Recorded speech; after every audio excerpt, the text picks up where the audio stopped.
Hello students, once again welcome you all in my YouTube channel Pacific Chemistry Classes. I am महिमा लहरिया. अगर आपने मेरा channel subscribe नहीं किया हो तो please do subscribe the channel. Students, today I will explain some of the questions of our class 10th which has been asked in the previous years. So हम start करते हैं हमारा आज का topic, that is our questions from our carbon chapter. Organic chemistry आपको अच्छी लगती है, बहुत से बच्चों को टफ लगती है, तो चलिए हम देखते हैं हम कैसे सॉल्व कर सकते हैं.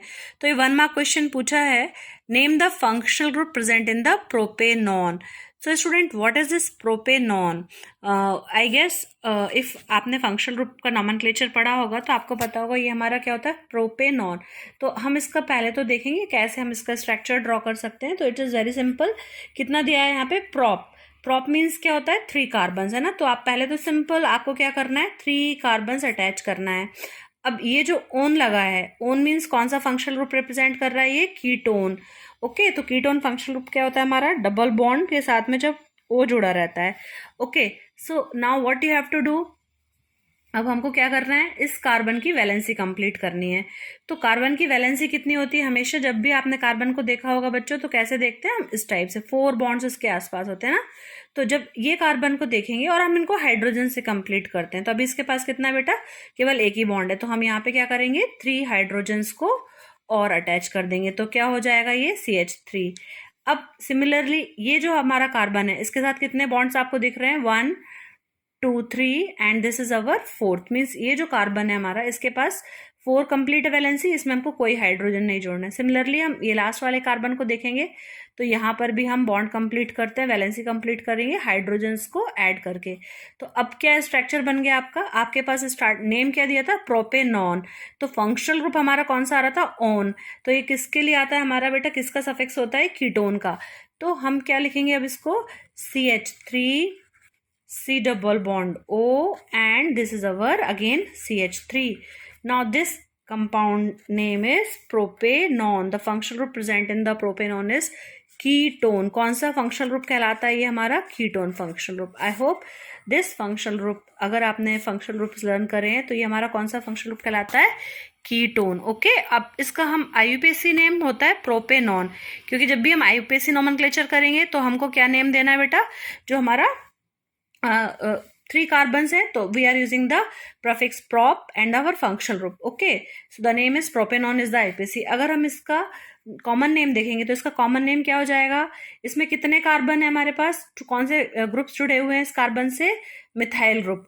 तो ये हमारा di methyl ketone, because the functional group is ketone. तो इसका कॉमन नेम क्या हो जाएगा? Di methyl ketone. Okay, so this can be your 1 mark question. I hope आपको समझ में आया. The name the functional group present in the ketone. So you have to write our functional group present in the propanone is our ketone. So I hope you. So now we will take our next question, that is name the following compound. So student, I think this compound को देखकर आपको क्या समझ में आ रहा है बेटा? ये जो हमारा ग्रुप है CHO, ये ग्रुप कौन सा कहलाता है बच्चों? एल्डिहाइड. तो अब जब हम एल्डिहाइड की बात करेंगे तो एल्डिहाइड ग्रुप को आपने कैसे देखा होगा? हम कैसे लिखते हैं उसको? RCHO, है ना. इधर पे हमारा ये जो R है, इसकी जगह पर कभी कभी H भी आ जाता है ना. तो अगर हमारा ये 2 सिंपल जो कॉमन हमारे एल्डिहाइड्स होते हैं, एक तो HCHO आपने पढ़ा होगा और एक पढ़ा होगा हमारा CH3CHO. ओके, तो जब हम इसको नेम करेंगे ना तो हमें देखना पड़ेगा इसमें कितने कार्बन एटम हैं. तो पहले 1 एंड 2, तो 2 कार्बन एटम वाला हमारा कौन सा सिंपलेस्ट हाइड्रोकार्बन होता है बच्चों? मीथेन और ethane. It's obvious, it is our ethane. तो इसका नाम क्या हो जाएगा बेटा? IUPAC नेम क्या हो जाएगा हमारा इसका? इथेनल. क्या नेम हो जाएगा इसका? इथेनल. क्योंकि जब हम एल्डिहाइड्स की बात करते हैं, CHO ग्रुप एल्डिहाइड ग्रुप की, तो उसको हम IUPAC में क्या बोलते हैं? Alkanal. Okay, so I hope this question is clear. 1 mark question. इस कंपाउंड का नेम क्या हो जाएगा? इथेनल, बिकॉज फंक्शनल ग्रुप हमारा एल्डिहाइड है और एल्डिहाइड को हम IUPAC में एल्केनल बोलते हैं. टोटल कार्बन इसमें चूंकि 2 ही लगे हैं, इसका नेम क्या हो जाएगा हमारा? इथेनल. तो चलिए अब हम इसको सॉल्व करते हैं. HCHO. तो सबसे पहले क्या देखना है, फंक्शनल ग्रुप हमारा एल्डिहाइड है, तो हमारा जो हम बोलते हैं ना सफिक्स में क्या आएगा, पीछे क्या आएगा, तो अल आएगा। ओके, अब हमारा इसमें कितने कार्बन है, केवल एक है बेटा, तो इसका नाम क्या हो जाएगा हमारा मीथेनल, बिकॉज हमारा सिंपलेस्ट हाइड्रोकार्बन कौन सा होता है, मीथेन, तो इसका नाम क्या हो जाएगा, मीथेनल। ओके, सो ये हमारा CH3CHO, इसको अगर हम सिंपल वे में लिखेंगे तो क्या लिखेंगे, CH3CHO, this compound is our ethanal. So student, I hope this question is also clear. So next question is name a cyclic unsaturated compound. तो simple answer is benzene. आपने पढ़ा है ना benzene structure. Benzene is an aromatic compound and it is also cyclic. तो अगर हम simple देखेंगे तो benzene is the answer for this one word. तो थोड़ा सा एक्सप्लेन कर देती हूँ मैं आपको कि जब भी हम ऑर्गेनिक कंपाउंड्स की बात करते हैं ना, तो जो हमारे ऑर्गेनिक कंपाउंड्स रहते हैं, तो ऑर्गेनिक कंपाउंड्स को हम ब्रॉडली क्लासीफाई करेंगे 2 कैटेगरीज में ना।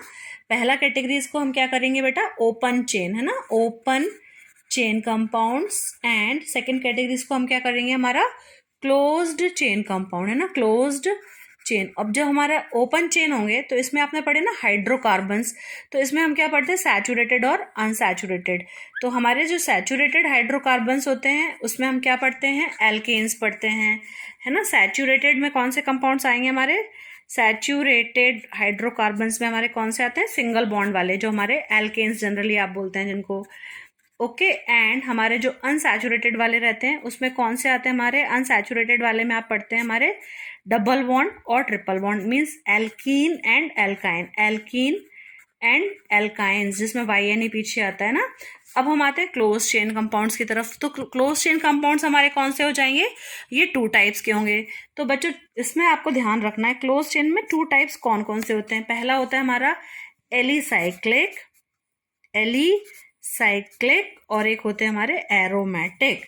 तो एरोमेटिक, ये 2 टाइप के कंपाउंड होते हैं। तो जो एरोमेटिक कंपाउंड होते हैं, एरोमा मतलब होता है इसमें स्मेल आएगी, और एलिसाइक्लिक कंपाउंड हमारे वो कंपाउंड्स होते हैं जिसमें कुछ हमारे, ये साइक्लिक तो दोनों ही होंगे ना, क्लोज चेन मतलब साइक्लिक स्ट्रक्चर है, बट एलिसाइक्लिक का मेन मतलब क्या होगा हमारा, कि जहां पर आपकी जो साइक्लिक स्ट्रक्चर है वो उनकी जो प्रॉपर्टीज हैं वो कैसी होंगी, हमारी एलिफैटिक कंपाउंड्स जैसी। एलिफैटिक कंपाउंड्स मतलब हमारे जो कि ओपन चेन, जो हमारे ये एल्केन्स हैं इनके जैसे होंगे, और एरोमेटिक मतलब कैसे होंगे, जिनका स्ट्रक्चर बेंजीन जैसा होगा। तो उन्होंने आपसे क्या पूछा था, name a cyclic unsaturated compound. तो साइक्लिक भी होना चाहिए और अनसैचुरेटेड भी होना चाहिए, तो वो हमारा कौन सा होता है बेटा, बेंजीन। इसमें हमारे पास अनसैचुरेशन मतलब क्या होता है, डबल बॉन्ड या ट्रिपल बॉन्ड, बट वो साइक्लिक होना चाहिए। तो हमारा ये क्वेश्चन भी आपको समझ में आया होगा, so 1 word. Next question is draw the structure of the cyclohexane. Cyclohexane, तो स्टूडेंट आपको क्लियर होगा, एन आता है जब कौन से बॉन्ड आते हैं हमारे, there is no double bond, और जब इन आएगा तो वहां पर हमारे डबल बॉन्ड्स भी होते हैं। स्ट्रक्चर ऑफ साइक्लोहेक्सेन, तो साइक्लो मीन साइक्लिक स्ट्रक्चर है। हमारा हेक्सेन का फॉर्मूला क्या होता था बेटा, it is our C6H14। Okay, लेकिन ये स्ट्रेट, इसको हम कैसे लिखते थे, CH3 CH2 CH2 CH2 CH2 and CH3, है ना। इधर आप लोग बॉन्ड बना सकते हैं बीच में ना, जिससे कि आपको कंफ्यूजन नहीं होगा। This is our simple hexane. Hexane मतलब जिसमें हमारे 6 कार्बन होते हैं ना, लेकिन अब उन्होंने क्या पूछा है आपसे, साइक्लोहेक्सेन का स्ट्रक्चर। तो अब हम क्या करेंगे, ये हाइड्रोजन और एक लास्ट का हाइड्रोजन को रिमूव करके इस चेन को बंद कर देंगे। तो क्या हो जाएगा, क्योंकि हमारी जो वैलेंसी है कार्बन की वो तो 4 ही होती है, तो अगर हम ये लास्ट के 2 हाइड्रोजन हटा देंगे तो क्या हो जाएगा हमारा C6H12। ओके, तो जब C6H12 हो जाएगा तो सिंपली आप इसको ड्रॉ कर लीजिए, CH2, यहाँ पर भी एक CH2 CH2 CH2 CH2 again CH2, और ये आपका CH2। This is our cyclohexane. Okay, so clear, आप सिंपल इसको हेक्सेन बना सकते हो। ये आपका अगर आप ये भी ड्रॉ कर कर आ जाएंगे ना तो ये आंसर भी आपका करेक्ट माना जाएगा। लेकिन अगर हम इसके अंदर एक सर्किल बना देंगे तो वो क्या हो जाएगा बच्चों, हमारा वो बेंजीन हो जाता है। So this is our cyclohexane. Okay, और इसमें हमारे कार्बन की वैलेंसी कंप्लीट है। हर कार्बन के साथ में 4 हाइड्रोजन्स या 4 बॉन्ड्स होने चाहिए। अगर हम कोई भी कार्बन देखेंगे तो इसके साथ 2 हाइड्रोजन्स है, 2 ये बॉन्ड है, तो इसकी वैलेंसी कंप्लीट है। सिमिलरली इसके साथ भी 2 हाइड्रोजन्स 2 बॉन्ड, तो वैलेंसी कंप्लीट है। So this is the answer for the structure of the cyclohexane. Hope these are 1 mark questions and you can score them. Please do like the videos, share with your friends. Thanks for watching.